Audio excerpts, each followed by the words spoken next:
Okay, it's kind of dawned on me that I may have lied to Kayla when she was here. I told her for the most part, if she had a Dutch oven, that she would have everything that she would need to make sourdough bread. And that's kind of both a truth and a lie. It is a truth if you are only using a 6x9 loaf pan, and that will give you kind of a distinct loaf.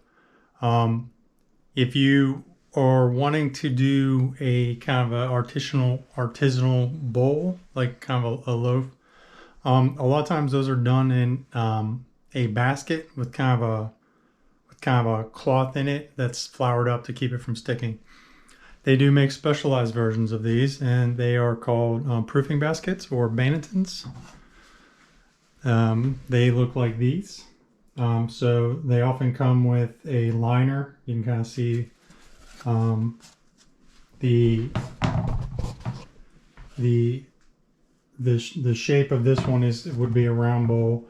The liner comes out, and I don't know if you've seen sometimes bread that has kind of the rings of flour in it. That's where that comes from.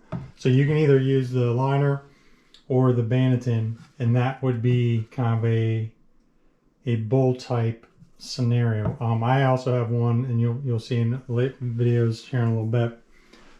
It's in kind of a oval shape. I like those a little bit better because they're a little bit easier to slice. So we have a couple of these. Is it mission critical that you have this? I don't think so. You could find a basket or a bowl that you have around the house that would do just fine if you found the right kind of towel or tea towel and put it in there. It would be fine. But again, if you do decide that making sourdough bread is something that you want to do, you can find these on Amazon for 15 to 30 bucks. They come pre-made. They're pretty easy to maintain. You just kind of rinse them out with some water if you don't use the liner. And if you do use the liner, a lot of times you can just shake it off and it's back to normal. So the techniques in the next couple of videos are going to be using bread in out of one of these. A 6x9 loaf pan that I will butter up. And then the Dutch oven technique is kind of what I was talking to Kayla about, is you put the Dutch oven in the oven for a good chunk of time, let it heat up. I usually let it go in there for about an hour. Then then you put the bread in there and it bakes, and you cook it in there for you bake it in there for a certain amount of time. Then you reduce heat and take the lid off to get a little bit more browning on the crust.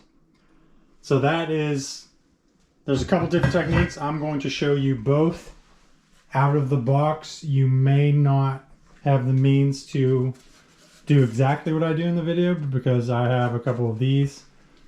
But again, if you feel like this is something you kind of enjoy doing or enjoy making every so often, then it might be worth the 20 bucks. I'm gonna leave that to you. They make all short sizes too. They make like baguette sizes, to where you can kind of do long baguettes, loaves.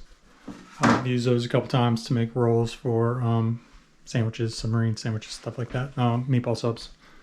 So that's kind of it. I'm going to go ahead and start in the next video is going to be making the bread, but I'm going to just go ahead and use this opportunity to just state there's a bunch of different ways to do these, and whatever way that works for you guys is just the good place to start. So next video will be actually making bread, or baking bread I should say, because we've already kind of made it.